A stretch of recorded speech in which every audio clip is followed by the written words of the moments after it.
Hello, welcome back. I'm going to be watching a shorter video here in regards to Hong Kong. Why did Britain hand over Hong Kong to China? This is a short animated documentary by the wonderful channel History Matters. Now this does go pretty fast and I don't know overly much about Hong Kong, how they even got it, how Britain got Hong Kong, how they built it up. So in my opinion, so magnificently, it's a powerhouse even to this day. Absolute powerhouse. Britain had it. Britain built it up. I honestly need to do a video about that. That's what I'm going to be looking up right after this. But let's jump into this quick video. Let's go. Why did Britain hand over Hong Kong to China? I remember that. I do remember that when I was really little. Really little. This big.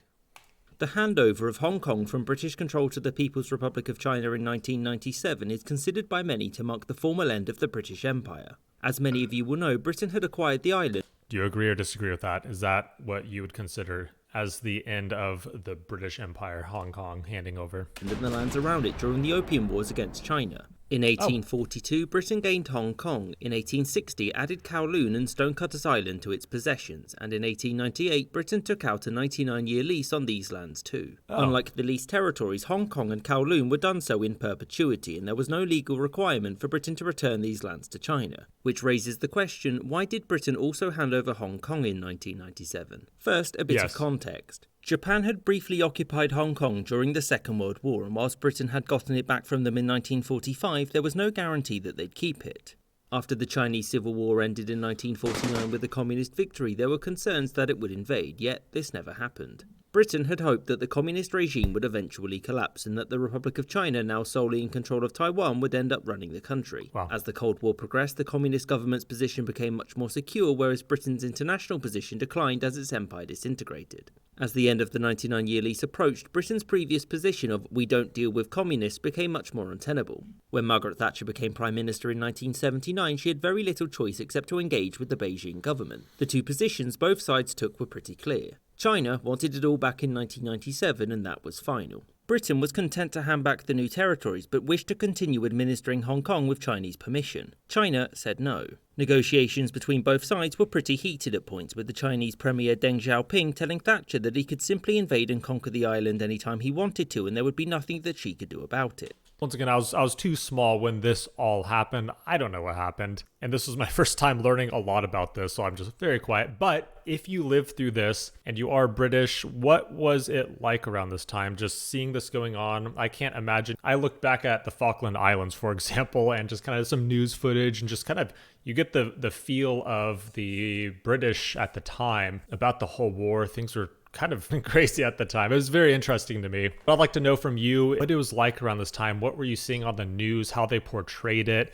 Did the British populace truly want to keep Hong Kong and all this territory? They thought about the Chinese position and so on, just kind of the British thoughts in general. Was it tense at all? Was it pretty smooth, just kind of all in the political sphere, the political realm? So you didn't really hear much about it. One avenue of potential compromise was Portugal, or more specifically the Portuguese colony of Macau, which Britain believed could act as an example. Macau was, during the Cold War, still administered by Portugal, but only with Chinese consent. At points, this idea was floated by and rejected by both sides because it did little more than kick the can down the road. To make matters slightly more complicated, there were many protests across the colony against continued British rule. Some of these were pro-Beijing communist protests which were organised by trade unions with the ultimate goal of rejoining China. Some were simply protests which demanded greater autonomy as well as more democratic rights, whilst also making it clear that they didn't think that Maoism sounded like fun. Furthermore, Britain and also China were faced by what's known as the Hong Kong Man. The Hong Kong Man was the manifestation of Hong Kong nationalism and the notion that the people there weren't British and they also weren't Chinese, but instead were their own people with their own way of life. It was this movement which occurred in the wake of the Tiananmen Square crackdown, which saw Britain introduce wide-sweeping democratic reforms in the colony. In the end, though, the clock was ticking, China was patiently waiting, and Britain had to decide what was going to happen to Hong Kong proper and its people when the lease of the territories expired. Thus, Thatcher and the British government were left with only one option.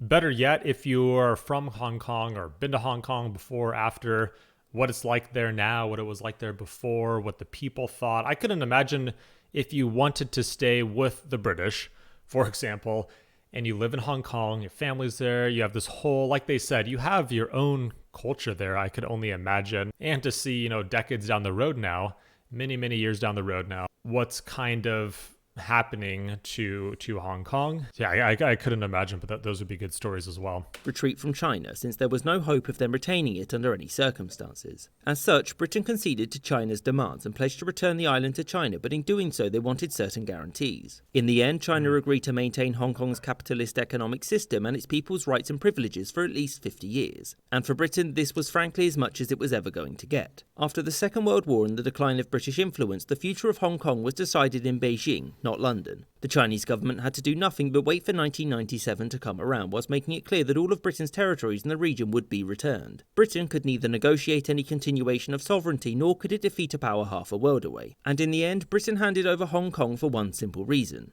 it had no choice. I hope you enjoyed this episode. Thoughts on that and everything, because I am, after seeing that, very excited to learn more, to watch a video. I'll react to it. But I definitely did learn this in school just to a certain extent, but I'd like to hear what your thoughts are about this and my random questions scattered throughout. So thank you for watching. I'll dive into this for sure. Like he says, sure, much more coming up. So I hope to see you there. Have a good rest of your day.